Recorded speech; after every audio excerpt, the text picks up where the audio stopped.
¿Me creerías si te dijera que los tres mayores obstáculos que te pueden impedir entrar en el reino de los cielos no son los pecados obvios condenados por la sociedad, sino actitudes sutiles que el mundo moderno aplaude como virtudes? Sé que suena loco, porque yo mismo me habría reído. Mi historia comienza en la cima del mundo, o al menos en la cima de Madrid, en un ático de lujo con vistas a la ciudad que creía haber conquistado con mis propias manos. Yo era Alejandro Balbuena, un nombre que significaba poder en el mercado inmobiliario. Esa noche cerré un trato multimillonario por teléfono, el sonido de mi voz resonando en la habitación vacía mientras ignoraba otra llamada de mi hijo. Me sentí invencible, el arquitecto de mi propio destino, sin saber que mi alma estaba construida sobre arenas movedizas a punto de derrumbarse. Me llamo Alejandro Balbuena y hasta hace unos meses era un hombre que solo creía en hojas de cálculo, contratos y el poder tangible del dinero. Para mí, la espiritualidad era una muleta para los débiles, un cuento de hadas para quienes carecían del coraje de afrontar la realidad. Mi vida era pública, se contaba en las columnas de negocios de los periódicos españoles y mi reputación era la de un negociador despiadado, un tiburón que nunca perdía. No les digo esto para presumir, sino para que puedan comprender la profundidad de mi ceguera. Era un hombre de 62 años que lo tenía todo con dinero, pero tenía el corazón roto y no tenía ni idea. Esto no es una parábola, es un testimonio, la confesión de un hombre que tuvo que morir para aprender a vivir. Para el mundo, yo era un éxito. Para mí, era una fortaleza. Construí mi imperio desde cero, y este camino me hizo duro, escéptico y arrogante. Creía que la vulnerabilidad era una enfermedad y la autosuficiencia la mayor virtud. Veía a las personas que me rodeaban, incluyendo a mi propia familia, como piezas de mi tablero de ajedrez, moviéndolas para asegurar mi victoria. Mis hijos se convirtieron en desconocidos para mí. Sus intentos de conectar, un ruido que interrumpía mi negocio. Recuerdo mirarme en la ventana del ático y ver a un rey en su castillo, pero lo que yacía allí era un prisionero solitario, aislado por muros de orgullo e indiferencia que yo mismo construí, ladrillo a ladrillo. El punto de inflexión llegó una fría noche de noviembre. Tras una cena de negocios, donde celebré una vez más mi genio con vinos caros, bajé al aparcamiento subterráneo de mi edificio. El silencio del lugar solo lo rompía el suave rugido del motor de mi sedán de lujo.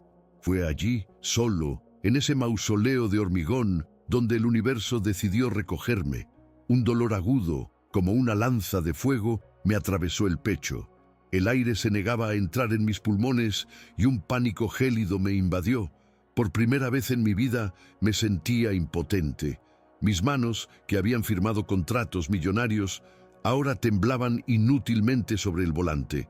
La oscuridad llegó rápidamente y lo último que sentí fue un profundo arrepentimiento por no haber respondido a la llamada de mi hijo. El informe médico indicaría más tarde que estuve clínicamente muerto durante exactamente 7 minutos. 7. Un número que, ahora sé, tiene un inmenso peso espiritual. El número de la perfección y la plenitud divina. Pero en esos momentos no era consciente del tiempo ni de los números. El dolor y el pánico se desvanecieron, reemplazados por un silencio absoluto. Una paz tan profunda que parecía ser la esencia misma de la creación. No había túnel de luz, ni ángeles, ni puertas del cielo. Solo había una oscuridad reconfortante, un vacío que no era aterrador, sino pleno. Era un silencio que mi alma ruidosa y caótica nunca había conocido, un descanso que no sabía que necesitaba desesperadamente. Era el final de todo lo que conocía y el comienzo de todo lo que necesitaba saber. Lentamente, esa oscuridad aterciopelada comenzó a llenarse de una luz dorada. no era una luz que lastimara la vista, era una luz que se podía sentir, como el calor del sol en una mañana de primavera. Me envolvió, me calentó y de alguna manera me reconoció. En esa luz me sentí completamente expuesta. Cada defecto, cada acto de egoísmo, cada palabra dura que había pronunciado, todo visible. Y sin embargo, no había juicio. Por primera vez, experimenté lo que solo puedo describir como amor incondicional. Una presencia de pura compasión y comprensión estaba allí conmigo. No necesitaba rostro ni voz. Supe, con una certeza que trascendía toda lógica, que estaba en la presencia de Jesús. Fue entonces cuando recibí el mensaje, no con palabras, sino como una descarga directa en mi conciencia. Comprendí que mi entrada al reino de los cielos estaba bloqueada. Y lo más impactante no fue la razón, sino su simplicidad.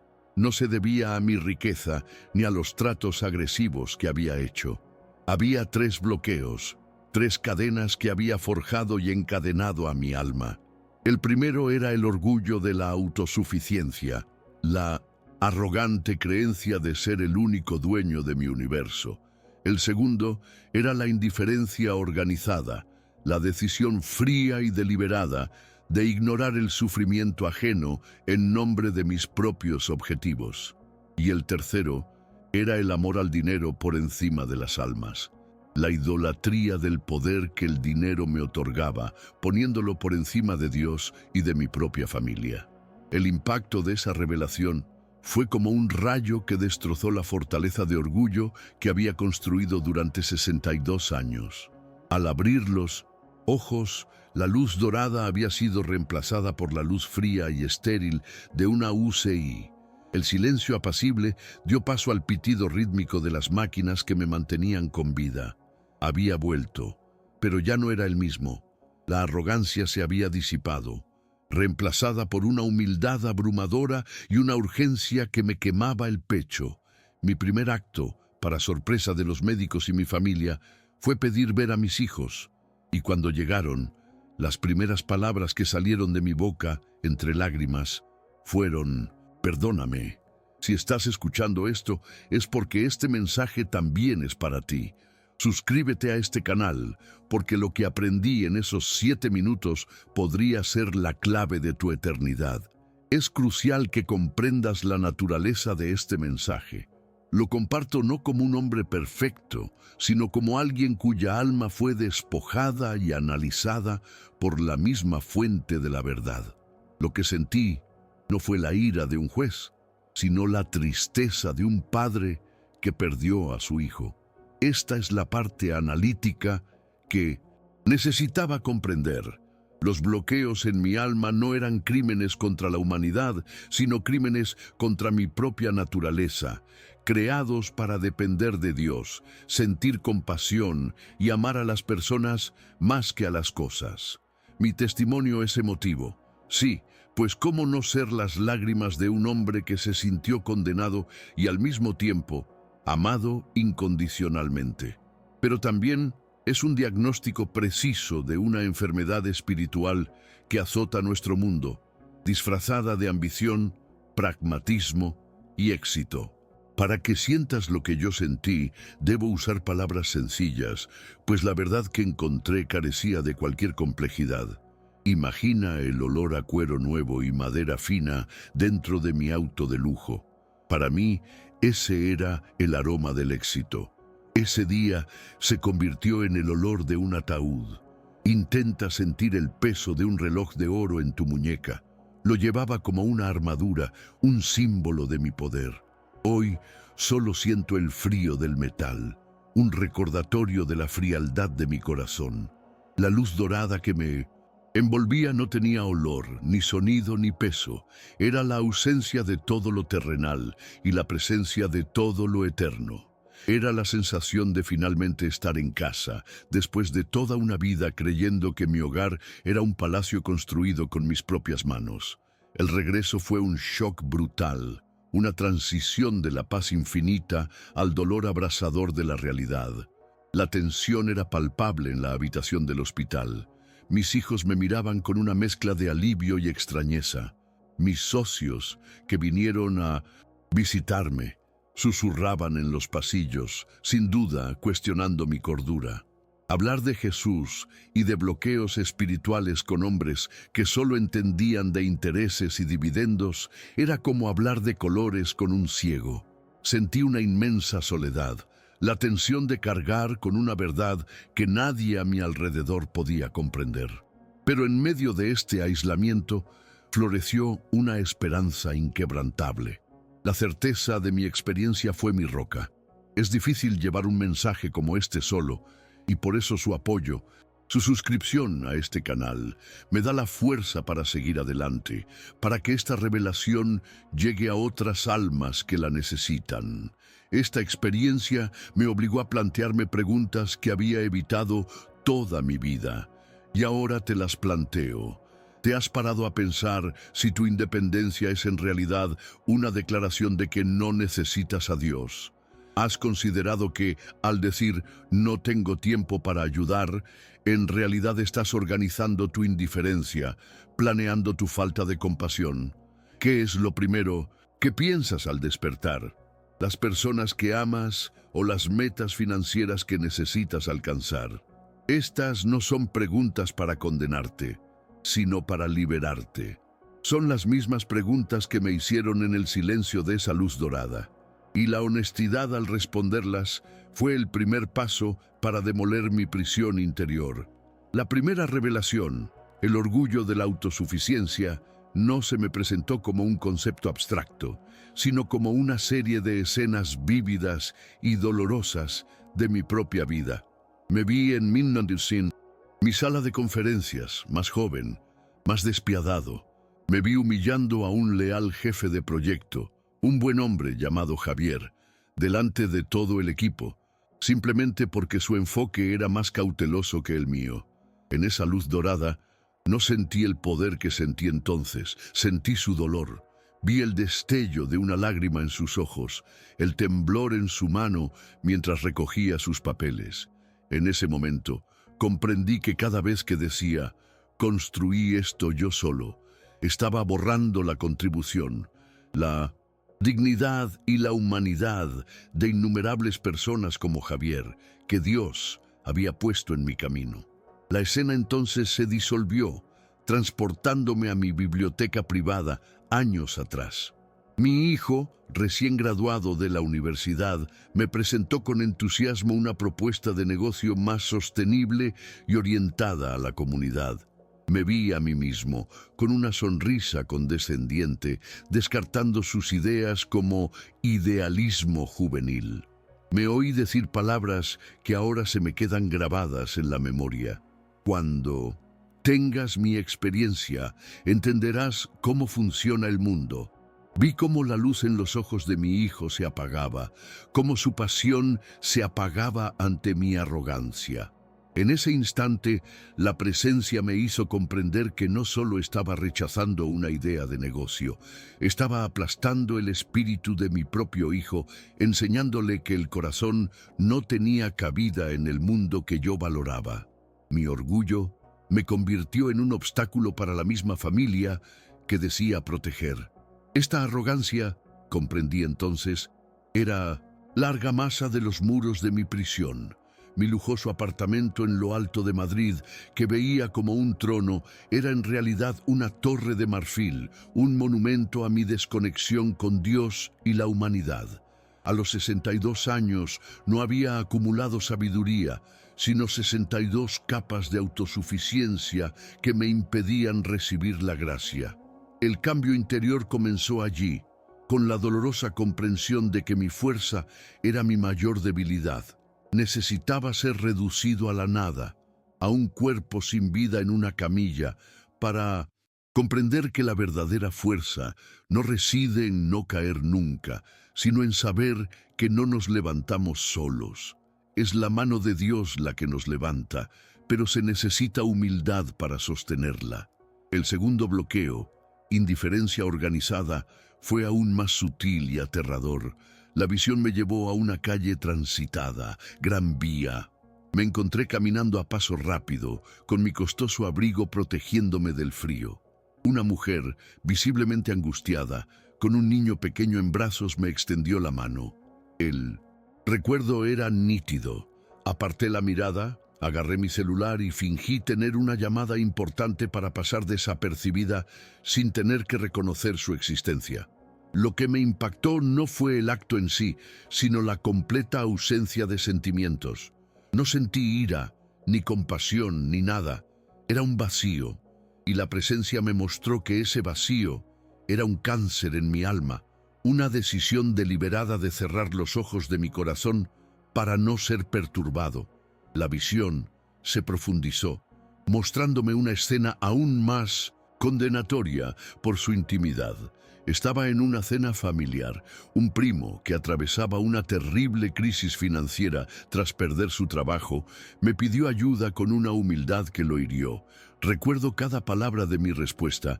En lugar de compasión, le di un sermón frío sobre gestión de riesgos y responsabilidad personal, rechazando el préstamo que para mí habría sido insignificante. Vi la vergüenza inundar la mesa, la mirada de decepción en el rostro de mi esposa, la vergüenza en el rostro de mi primo. En ese caso no solo estaba siendo indiferente, estaba usando mi posición de poder para juzgar y castigar la vulnerabilidad, enmascarando mi avaricia con un falso manto de sabiduría y prudencia. Fue en ese momento que el término indiferencia organizada cobró sentido. No fue un lapsus ocasional, fue un sistema que yo mismo había creado. Mi horario, mis rutas por la ciudad, mis reglas personales, todo estaba diseñado para minimizar los encuentros con la necesidad, para aislarme del sufrimiento. Había construido una vida donde la compasión era un inconveniente que debía evitar. En ese momento, juré que si regresaba, dedicaría cada día de mi vida a demoler ese sistema. Esta decisión de cambiar, de volver a sentir, es lo más difícil que he hecho. Si mi lucha te inspira de alguna manera, considera suscribirte. Cada nueva persona aquí me recuerda que no estoy sola en este nuevo viaje para reaprender a ser humana. El tercer y último bloqueo fue el más doloroso de todos, pues afectó la esencia de mi identidad como padre y esposo, el amor al dinero por encima de las almas. La primera imagen que vi fue la de mi hija, de 7 u 8 años. Vestida de princesa, esperaba en la puerta para su fiesta de cumpleaños. Vi cómo la alegría en su rostro se transformaba en ansiedad y finalmente en tristeza a medida que pasaban las horas y yo no llegaba. Me había perdido su fiesta por una reunión de negocios que, en el gran esquema de las cosas, era completamente insignificante. Desde esa perspectiva, no solo vi la escena, sentí su dolor, su pequeño corazón roto, al aprender a esa tierna edad que para su padre, ella era secundaria. La siguiente escena me destrozó. Era una pelea reciente con mi hijo. Me confrontó, no por dinero, sino por atención, por conectar. Me acusó de amar al Imperio Balbuena más que a quienes llevaban ese nombre.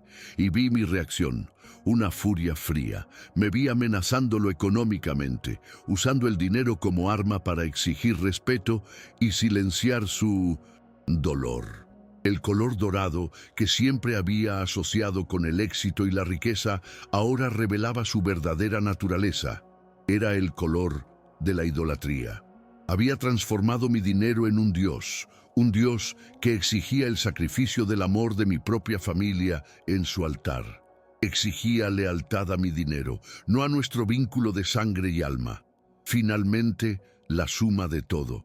Vi mi corazón como una bóveda de banco, cerrada y segura, donde guardaba mi verdadero tesoro, el poder y la seguridad que me brindaba el dinero. No amaba el dinero por su comodidad, sino por la ilusión de control que me daba sobre la vida y la muerte, una ilusión que se hizo añicos en 7 minutos en el suelo de un estacionamiento. Comprendí que cada decisión, cada prioridad, Cada relación fracturada, todo era consecuencia de haber colocado a este falso Dios en el trono de mi corazón. No estaba sirviendo a Dios, no estaba sirviendo a mi familia, estaba sirviendo al dinero y casi me llevó a la condenación eterna. La intensidad de esa verdad me quebró por completo y fue en esa ruptura que la luz finalmente pudo entrar. Mi nueva vida, la que comenzó en aquella cama de hospital, ha cobrado un ritmo completamente diferente. Antes, mis días eran una frenética sucesión de reuniones y llamadas, una carrera constante por más poder y más dinero, pero era un movimiento despiadado, un dinamismo que no conducía a ninguna parte. Hoy, el ritmo es urgente, pero no apresurado. Cada acción es deliberada. Cada decisión se pesa en la balanza de la eternidad que se me ha mostrado.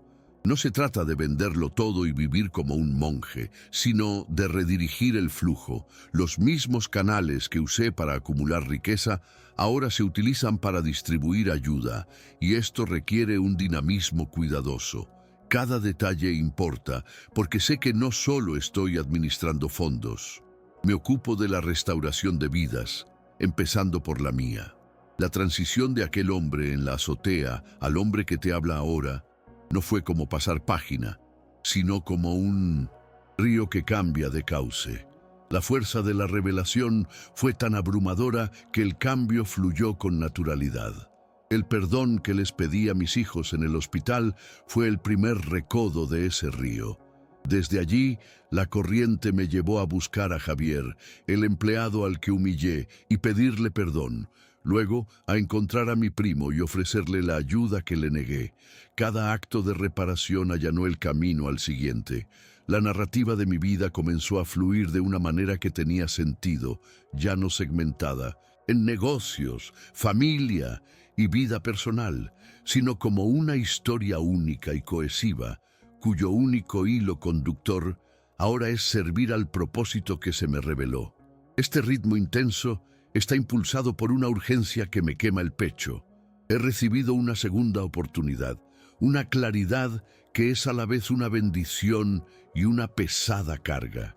Siento que cada segundo que respiro es tiempo prestado, tiempo que debo aprovechar para compartir este mensaje.